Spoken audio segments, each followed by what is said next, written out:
what to do when the camera is charging. So let's say that things did not go quite as planned. Let's say that the battery overheated or just wasn't charged properly, somebody forgot something, whatever happened, you don't have a battery all of a sudden in the middle of the shoot, okay?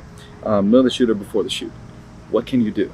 Obviously the first thing to go to is rehearsals, but what do you do when you overdo rehearsals, right? And what do you do as, let's say, a cinematographer? Because as director, you can do rehearsals, you can talk over theory, you can go over blocking, you can do a lot of different things in that moment. And also you can just kind of give your actors or your people a break, you know. Sometimes it's great. Other times it just really adds a lot more stress onto the entire production. So let's say you're a cinematographer. What can you do as a cinematographer that's going to be extremely helpful? This is something that I learned on an indie film set. It was a 48-hour film festival, and it was actually really, really unique, and it was really, really unique, and it was really special and really great to learn this. And so what I did is I actually started pre-setting up with gaffing tape my shots. And so I would take my tripod, like this is sitting on right now, and I would literally go through my shot list, and I would take different I'd already set up the frame, so I'd take somebody that was extra, or I would take a different, you know, whatever it's going to be, some kind of, like sometimes I've literally taken another stand, like a C-stand, and put it in my place for a focus point.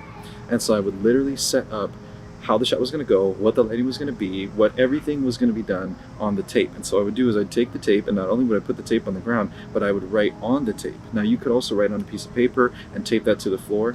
But I went ahead through my shot list, and all over the floor was all these different pieces and markings of tape.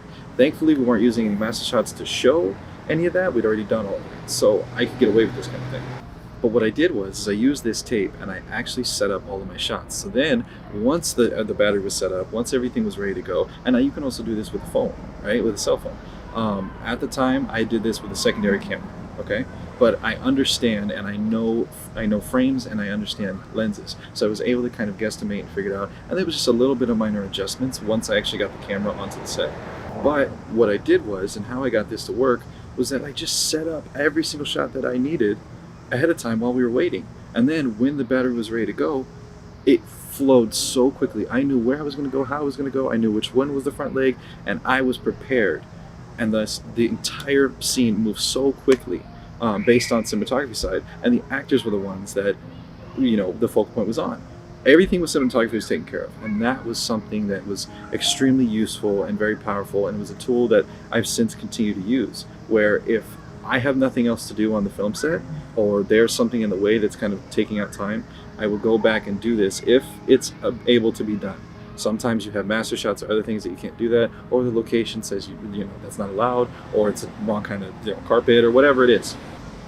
But if it's not, and if you're able to do something, that is a really cool way to use the time that you're charging the battery for in a conductive, to use the time that you're charging the battery for in a very productive manner. So thinking of it that way, if you were to add that kind of thing to every job, I'm sure there's something that you could find that'd be very useful. And you just kind of plan ahead, work ahead to the best of your ability, and just make the rest of your day easier. As that goes on, you will become a much more valuable asset, and you will be something that other people want to hire you for.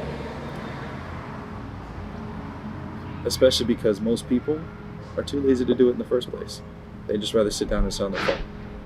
Take the extra step, take the extra mile, try to do something a little more unique, and make it easier on you at the end of the day.